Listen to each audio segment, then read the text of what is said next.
They say the best venture capitalists invest in people, not just ideas.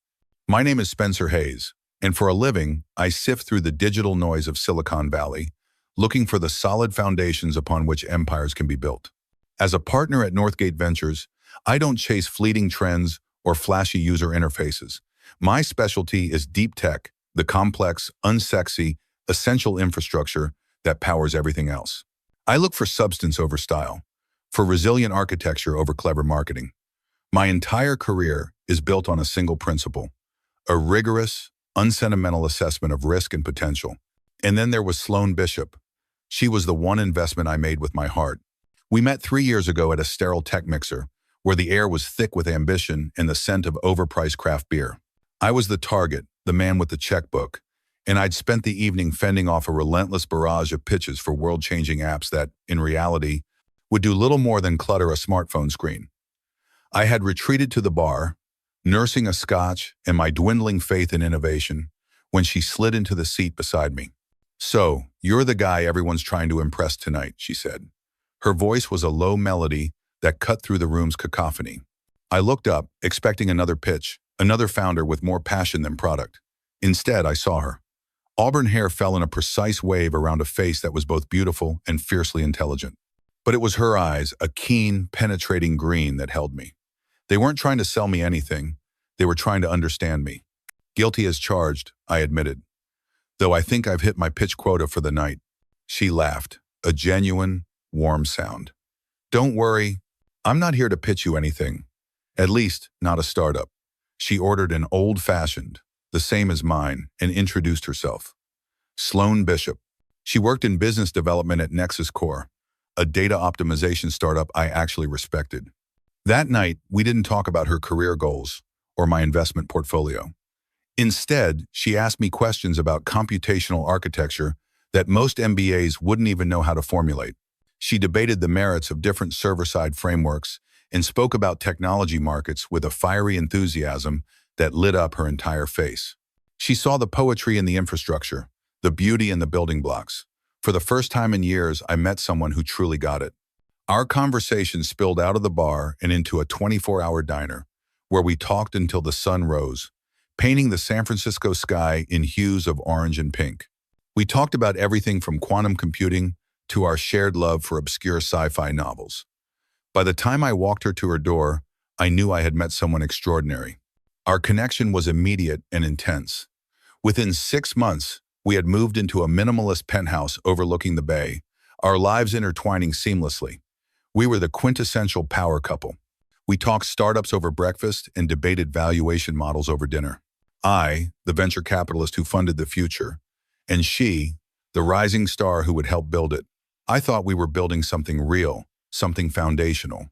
One evening, as we sat on our balcony, the city lights sparkling below us like a blanket of earthbound stars, she turned to me. "Spencer, I need to talk to you about something important." "Shoot," I said, setting down my bourbon. "I want to get my MBA at Stanford." I nodded. It was a logical step, a smart move for her career trajectory. I'd always admired her ambition.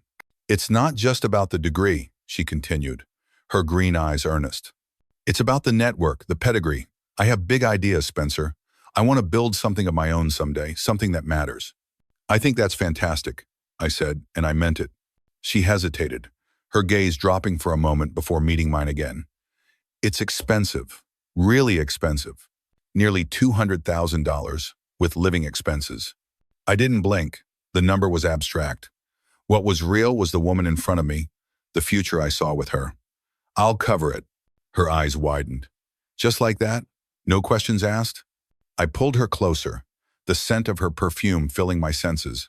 "Sloan, I invest in potential for a living, and you have more potential than any startup in my portfolio. Consider this my personal investment in your future. Our future." That night, she showed her gratitude in a way that made the money seem trivial. As we lay tangled in the sheets afterward, the city's glow filtering through the blinds, she whispered into the dark. "I'm going to make you proud, Spencer. We're going to build an empire together." I believed her completely. The following weekend, over dinner at our favorite restaurant, I handed her a check for the full amount. She laughed, delighted, and insisted we formalize our pact. On a crisp linen napkin, she wrote with a flourish, I, Sloan Bishop, hereby promise to return this investment with infinite returns in the form of our shared future. We both signed it. We had the waiter take a picture of us, beaming, holding the napkin between us like a treaty. We raised our champagne glasses. To us, she said, her eyes shining. The best partnership in Silicon Valley. To us, I echoed, my heart full. I still have that picture. I still have that napkin. The first semester was perfect. It was everything we had envisioned. Sloan called me every night, her voice bubbling with excitement about her classes, her brilliant professors, and the incredible connections she was making. She was thriving, and her joy was my joy. On weekends, we'd fall back into our old rhythm. She would study while I reviewed pitch decks, our comfortable silence punctuated by debates on venture economics or the latest technological breakthrough. We were still a team. We were still building our empire. The shift began in the second semester. It was subtle at first, a slow, almost imperceptible cooling. The nightly calls became shorter, then less frequent. Exhausted, long day, she'd say, her voice lacking its usual vibrancy. Our weekend discussions, once a dynamic exchange about our future, began to orbit exclusively around her courses, her study groups, her career path. I told myself it was normal. This was the point of the MBA, for her to grow, to develop her own independent vision. This was what I was investing in after all. Then came the weekend trips with her study group that I wasn't invited to join. The missed dinners blamed on project deadlines. The calls that went straight to voicemail when she was supposedly in class. A knot of unease began to twist in my gut, a feeling I, a professional risk assessor, couldn't quite quantify but couldn't ignore. One Friday night, after she canceled our dinner plans for the third time that month, a cold dread propelled me into my car. I told myself I was just being sweet, bringing her favorite Thai takeout as a surprise. But deep down, I knew the truth. I was checking up on her. I found her in one of the campus common areas, but she wasn't buried in books. She was the center of a laughing, animated group. And sitting closer to her than necessary, his hand brushing hers as they looked at her laptop, was a man I'd never seen before. He was tall, charismatic, with a smile that seemed engineered for magazine covers.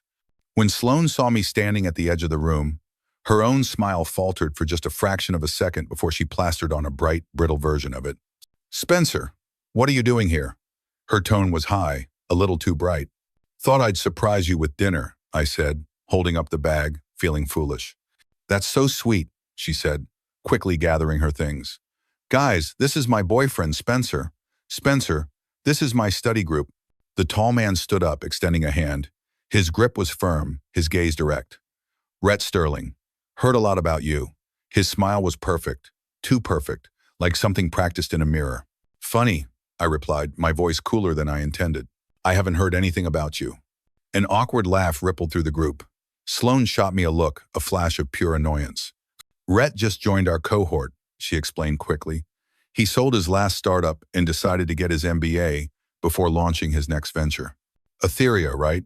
I asked, the name clicking into place from tech blogs. Impressive exit. Thanks, Rhett said with a modest shrug that didn't reach his eyes. Just in the right place at the right time. And modest too, I said, the sarcasm now undisguised. A rare quality in the valley. Rhett's smile tightened at the edges. Sloan practically dragged me away, her fingers digging into my arm. What was that about? She demanded, once we were outside, her voice a furious whisper. What was what about? I thought I was just meeting your study group. That alpha male territorial thing with Rhett? You embarrassed me, Spencer. I brought you dinner, I said flatly. After showing up unannounced to check up on me, we ate in near silence that night in our vast, quiet apartment. The food was tasteless. When I tried to tell her about a promising quantum computing startup I was evaluating, she checked her phone 3 times before I finished my first sentence. Sorry, she said, not looking up. Group project deadline. With Rhett? I asked, trying to keep my tone neutral. Her eyes flashed. Yes, with Rhett, and 4 other people. It's a study group, Spencer, not a dating service. I never said it was. You didn't have to. It was written all over your face. She stood up, taking her plate to the kitchen. I'm going to bed. I have an early class. That was the first night in our relationship that we went to bed angry. It wouldn't be the last. The crack had appeared, and I had the sinking feeling it was only going to get wider. In the weeks that followed, the cracks became chasms. The woman I loved was disappearing, replaced by a stranger who spoke a different language. The word we vanished from her vocabulary, replaced by a constant, insistent drumbeat of I, me, and my. My career, my goals, my network. I had become a footnote in the story she was writing for herself. The breaking point came cloaked in the guise of a networking event. I was her plus one, a role I found increasingly uncomfortable. While I was at the bar, I overheard Rhett Sterling holding court with another student. His voice was confident, dismissive.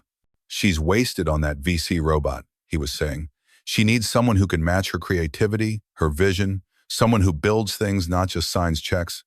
"But isn't he funding her MBA?" the other student asked. Rhett laughed, a low, arrogant sound. "Consider it his parting gift to the tech world. He's investing in the woman who's going to help me build the next unicorn." A white-hot rage surged through me. I almost confronted him then and there, but the venture capitalist in me, the cold, calculating part that had made me successful, took over. I decided to wait, to watch, to gather data. The confrontation I had planned never happened. 2 days later, she orchestrated her own. It was a Tuesday evening. I remember because I had just closed a major funding round for that quantum computing startup. I was in a great mood, feeling the familiar thrill of backing a winning idea. I came home with a bottle of Krug, ready to celebrate, and found Sloane sitting at our dining table. Her posture was perfect, her hands folded as if in a business negotiation. She was wearing the dark blue Valentino dress I'd bought her for our anniversary. I would later wonder if the choice was an act of intentional cruelty. "We need to talk," she said. Her voice was crisp, professional, devoid of any emotion. The champagne bottle suddenly felt heavy in my hand. The 4 dreaded words hung in the silent air between us. "What's going on?" I asked, my own voice sounding distant. "I've met someone else." No preamble, no softening the blow, just a clean, surgical cut. I felt a cold wave wash through me, starting at my scalp and running down to my toes. "His name is Rhett Sterling," she said, watching my face for a reaction, as if I didn't know. "He's a creator, a visionary," she continued, delivering a speech she had clearly rehearsed. "He builds things that change the world. You're brilliant, Spencer, but you're an assessor. You sit behind a desk and decide if other people's dreams are worthy of your money. Rhett puts everything on the line for his vision. He doesn't just evaluate risk, he takes it." Her words were precision-guided missiles, targeting my deepest sense of professional identity, reframing my entire career as some kind of parasitic spectator sport. "I'm leaving," she said finally. "Rhett is launching something new, something revolutionary, and he wants me by his side, as his co-founder." I finally found my voice, a dry rasp. "And Stanford? The MBA I'm paying for?" She had the decency to look slightly uncomfortable. "I'll finish the program, of course. It's an investment in my future." "Our future," I corrected, the words tasting like ash. That was the deal. She shrugged, a small, dismissive gesture that hurt more than anything she'd said. "I'm updating my life strategy, Spencer. As an investor, you of all people should understand the importance of portfolio adjustments when new information becomes available."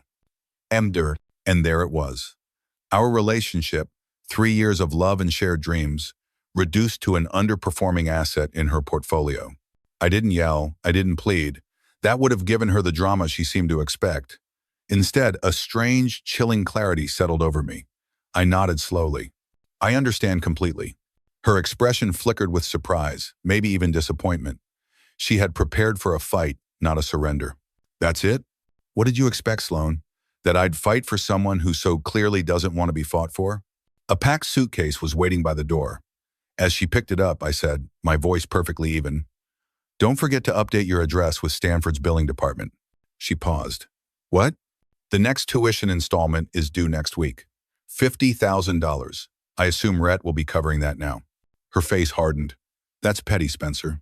"And I invested in our future," I corrected, echoing her own words back at her. "A future which you've just informed me no longer exists. As an investor, you should understand the importance of cutting your losses." "You can't do that." "I built my entire plan around us," I said, my voice ablade. "Plans change." "I'll sue you. I have the napkin." I couldn't help but laugh. A short, hollow sound. "Go ahead. Let's get a judge's opinion on whether infinite returns in the form of our shared future constitutes a legally binding contract." "You're not who I thought you were," she spat, her face flushed with anger. Funny, I said softly. I was just thinking the same thing about you. She left, slamming the door hard enough to rattle the windows. I stood alone in my apartment, the unopened champagne on the counter. The venture capitalist in me had taken over. When a deal goes bad, you don't wallow. You mitigate damage and move forward. The love was gone, replaced by the cold, hard calculus of loss. My investment had failed. Now, it was time to liquidate the assets. I didn't sleep that night. I sat on the balcony, nursing a bottle of bourbon, and watched the city lights blur through unshed tears. The heartbroken lover in me was dying, and in his place, the venture capitalist was resurrecting himself, colder and more focused than ever. By morning, I had a plan. It wasn't about revenge. It was about risk mitigation. Business. My first call was to Stanford's financial aid office. I was calm, professional, and unequivocal. I would no longer be providing financial support for Sloan Bishop's MBA program. The administrator was sympathetic but firm. Miss Bishop would have to secure alternative funding within 30 days or risk disenrollment. My second call was to my attorney. Within hours, a formal letter was drafted, outlining Sloan's financial obligations regarding our shared lease and expenses. Nothing vindictive, just business. The fury came via voicemail. She called 4 times in a row. I let the first 3 go, listening to her increasingly frantic messages. I picked up on the 4th. "What the hell, Spencer?" she hissed. "My funding has been pulled. Your lawyer is sending me bills." "It's not revenge, Sloan. It's business," I said, my voice level. "You terminated our agreement. The terms have been violated, so the funding is withdrawn. Simple contract law." "You cold-blooded bastard," she spat. "Rhett was right about you. You really are just a calculator with legs." "Goodbye, Sloan," I said, and blocked her number. 2 days later, my assistant informed me that Rhett Sterling was in the lobby, requesting a meeting. I hadn't scheduled one. He strode into my office, flashing his perfect smile, oozing the casual confidence of a man who believed the world owed him its attention. "Spencer," he began, settling into the chair opposite my desk without being invited. "Look, I know things are awkward about Sloan, but I think we can be adults about this." "There is no situation," I said, leaning back. "Sloan made a choice. Choices have consequences." He leaned forward, his charm dialed up to maximum. "She's brilliant. You know that. She deserves to finish her MBA. And I have an opportunity for you." I raised an eyebrow. "I'm raising a Series A for my new venture, Etheria. 50 million, he said. "It's going to be revolutionary. Predictive analytics. I'd be willing to give Northgate Ventures a first look. Preferred terms." He paused for effect. "In return, you continue Sloan's funding as originally planned." I stared at him, incredulous. "Let me get this straight. You want me to pay for my ex-girlfriend's education while she's with you in exchange for the privilege of investing in your company? When you put it like that, it sounds exactly like what it is." I cut him off. A terrible deal for me. His charm finally slipped, revealing something harder underneath. "Don't be petty, Spencer. You're letting emotions cloud your judgment." "No, Rhett," I said, standing up. "I'm exercising sound judgment by not doing business with someone who has demonstrated questionable ethics. This meeting is over." As he left, he turned at the door. "You'll regret this." That conversation lit a fuse. His desperation for cash, his willingness to leverage my personal pain for his own gain, it made me question everything about him. That afternoon, I started my own, off-the-books due diligence. I called a friend, Ben, a prominent tech journalist. "Off the record, Ben. What's the real story with Rhett Sterling and his last company?" Ben laughed. "The 9-figure exit? Creative accounting at its finest. The actual deal was closer to 8 million, and most of that went to pay off creditors. The guy is a master at spinning narratives, but the tech was smoke and mirrors. Fancy UI over a mediocre back end." Smoke and mirrors. The phrase stuck with me. Next, I tracked down a former lead engineer from Nexus Core, Sloan's old company. We met at a discreet coffee shop. "Did you work with Sloan Bishop?" I asked. "Yeah, business development, smart woman," he said. Then his expression soured. "Why?" "I'm evaluating a company with some architectural similarities to Nexus Core's systems," I said carefully. "Just trying to understand the landscape." He leaned forward, his voice low. "You mean Etheria? Rhett Sterling's new thing? Everyone in our engineering department has heard the rumors. Their architecture is practically identical to our proprietary systems." He paused, looking around. "We could never prove it, But shortly before Sloan left, a significant chunk of our code repository disappeared. Nothing critical to daily operations, but enough proprietary architecture to give a competitor a 6-month head start. The pieces clicked into place with a sickening finality. Sloan hadn't just left me for Rhett. She had brought him a dowry, stolen intellectual property. The celebrated visionary was building his new empire on a foundation of theft and lies. I meticulously compiled my findings. This wasn't about a broken heart anymore. This was about professional integrity. At least, that's what I told myself. Fate, it turns out, has a twisted sense of humor. 2 months after Sloan walked out of my life, her new world collided directly with mine. At our Monday investment committee meeting, Mark, our managing partner, saved the most exciting prospect for last. "I've been talking with Rhett Sterling," he announced, sliding glossy pitch decks across the polished mahogany table. "His new venture, Aetheria, is looking for a lead investor on their $50 million Series A." I froze, staring at the sleek Aetheria logo. The name was from Greek mythology, the paradise reserved for heroes. How fitting for Rhett's ego. "Rhett's track record speaks for itself," Mark continued, oblivious to the storm raging inside me. "This new platform is revolutionary. Spencer, this is right up your alley. I want you to lead the due diligence." Every eye turned to me. They were asking me to evaluate my ex-girlfriend's new boyfriend's company, the very entity that had destroyed my life. I could have recused myself. I should have. But a cold, calculating part of me saw an opportunity. Not for revenge, I told myself, but for closure. For truth.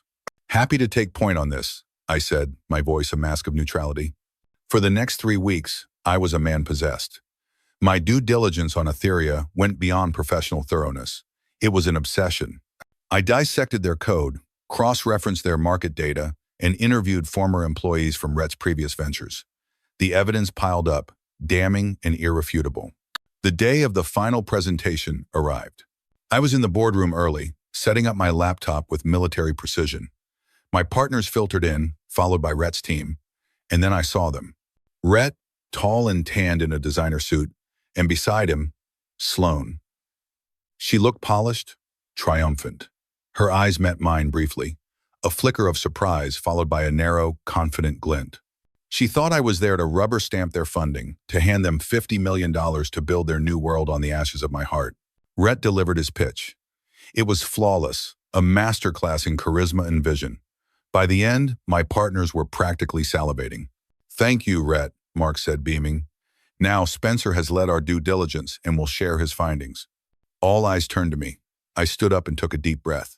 "Rhett has presented an impressive vision," I began, my voice steady. "On paper, Aetheria is exactly the kind of ambitious platform Northgate looks to back." I saw Sloan relax slightly in her chair. "However," I continued, "our due diligence process raised several significant concerns." The atmosphere in the room shifted. I clicked to my first slide. It was a side-by-side comparison of Aetheria's core architecture and Nexus Core's proprietary systems. As you can see, there are striking similarities. Not just conceptual, but structural similarities that would be statistically impossible to develop independently. I've highlighted specific, unique identifiers in the code. These aren't common approaches. These are proprietary signatures. The room went quiet. Rhett's smile faltered. I clicked to the next slide, showing the financial data from Rhett's last company. Regarding track record, the public claim was a 9-figure exit. Our investigation shows the actual sale price was $8.7 million, with nearly $7 million in outstanding debt. Not exactly the home run it's been portrayed as. End of 10. Rhett's tan seemed to have faded. Sloan was staring intently at the table. "Finally," I said, clicking to my last slide, "there's the matter of team composition. Aetheria's architecture closely resembles work done at Nexus Core during the exact period when team member Sloan Bishop was employed there. Shortly before her departure, Nexus Core reported unauthorized access to their repositories containing the very architectural components we see here today." I turned to face Rhett directly, my voice dropping into the dead silent room. "So, my question is simple. Can you clarify for us exactly how Aetheria developed technology so similar to Nexus Core's proprietary systems, and what steps you have taken to ensure there are no intellectual property concerns that might expose our investors to significant liability?" The question hung in the air like a live grenade. I hadn't accused them of theft. I had simply laid out the facts and asked a question that Rhett couldn't possibly answer without either admitting guilt or committing perjury. He stammered, his charm evaporating under the harsh lights of scrutiny. These are serious allegations. Not allegations, I corrected calmly. Observations and questions. I'm simply doing my fiduciary duty. He turned to Sloane, a desperate look on his face, clearly expecting her to jump in with a technical defense. She just stared back, panic flaring in her eyes. Finally, cornered and flustered, Rhett made his fatal mistake. He pointed a shaking finger at me. This is nothing but a fishing expedition by a jealous ex-boyfriend. The room went completely still. My partners exchanged stunned glances. Excuse me? Mark said, his voice dangerously low. Rhett realized his error too late. I stepped in smoothly. What, mister? Sterling means, I said, addressing my partners, is that Sloane and I previously had a personal relationship. For full disclosure, I should have mentioned that before taking on this assignment. My apologies for the oversight. Mark cleared his throat. I think we've heard enough. Rhett, thank you for your time. We'll be in touch. In venture capital parlance, we'll be in touch means absolutely not. As they gathered their things in humiliated silence, I overheard Rhett's heated whisper to Sloane. You said he wouldn't be a problem. The door closed behind them, and my job was done. The fallout was swift and brutal. The same Silicon Valley gossip network that had celebrated Rhett's rise now delighted in his downfall. Word of the disastrous pitch at Northgate spread like wildfire. Nexus Corp, armed with the information they needed, initiated legal proceedings against Rhett and Etheria for intellectual property theft. Other venture firms, smelling blood in the water, backed away immediately. Rhett Sterling, the visionary, was exposed as a fraud. 3 weeks later, I received a text from an unknown number. Can we talk, please? S. I ignored it. She tried again the next day and the next. Finally, curiosity, or perhaps a need for finality, got the better of me. I agreed to meet her at a coffee shop in a neutral neighborhood public, safe, no chance of drama. The woman who walked in was not the triumphant executive I had seen in the boardroom. She looked thinner, tired. The designer suit was gone, replaced by simple jeans and a blouse. The triumphant gleam in her eyes had been extinguished, leaving behind a hollowed-out weariness. Thank you for meeting me, she said, her voice fragile. What do you want, Sloane? I asked, my tone flat. She wrapped her hands around her coffee cup as if for warmth. I'm not with Rhett anymore. Congratulations. He wasn't who I thought he was, she continued, ignoring my sarcasm. After the Nexus meeting, everything fell apart. He blamed me, said I sabotaged the deal by not warning him about you. I looked her straight in the eye. Did you steal the code from Nexus Corp? She looked away, her gaze falling to the table. He asked for access to review some architecture examples. I thought it was to better understand my work. I didn't realize he was copying it. She gave a bitter, self-deprecating laugh. He said it was just inspiration, that all great innovators build on what came before. I believed him. I believed everything. And now? Now Nexus Corp is suing us both. I've been dropped from Stanford because I can't pay the tuition. My career in tech is over. No one will touch me after this. Hems. I felt a complicated mix of emotions, a cold sliver of vindication, a surprising pang of pity, and the lingering anger of betrayal. What do you want from me, Sloane? I don't know, she admitted, her voice barely a whisper. Maybe just to say I'm sorry, that you were right about him, about everything. She reached across the table, her fingers tentatively touching my hand. I didn't pull away immediately. You were never just an assessor, Spencer. You were the real thing, the real builder. Rhett just talked about changing the world. You actually helped make it happen. I threw it all away. I gently withdrew my hand. It's too late for that, Sloane. I know. She stood up, gathering her purse. Her shoulders slumped in defeat. For what it's worth, I really did love you. That part wasn't a lie. I watched her walk away, a ghost of the woman I once loved. There was no satisfaction, no triumphant feeling of revenge. It wasn't closure. It was just over. A deal that had gone bad, finally written off the books. 6 months later, Mark called me into his office. The board has voted, he said without preamble. We're making you a managing partner. I blinked, surprised. Is that wise, considering the situation with Etheria? Spencer, he said, a rare smile on his face. You saved this firm from a $50 million mistake, potentially hundreds of millions in legal exposure. Your instincts were right when everyone else was blinded by star power. You put the firm's integrity above everything else. That's exactly what we need leading us. I accepted the promotion. I threw myself into the new role, finding a deep satisfaction in helping real innovators, the authentic builders, turn their foundational ideas into reality. The napkin from that long-ago dinner now sits in a simple frame on my office wall. It's not a reminder of Sloan or of heartbreak. It's a reminder that due diligence applies to every aspect of life, that the most important investment decisions are the ones we make in people, and that sometimes, in a world full of smoke and mirrors, doing your job with cold, clear-eyed, and ruthless integrity is the best revenge of all.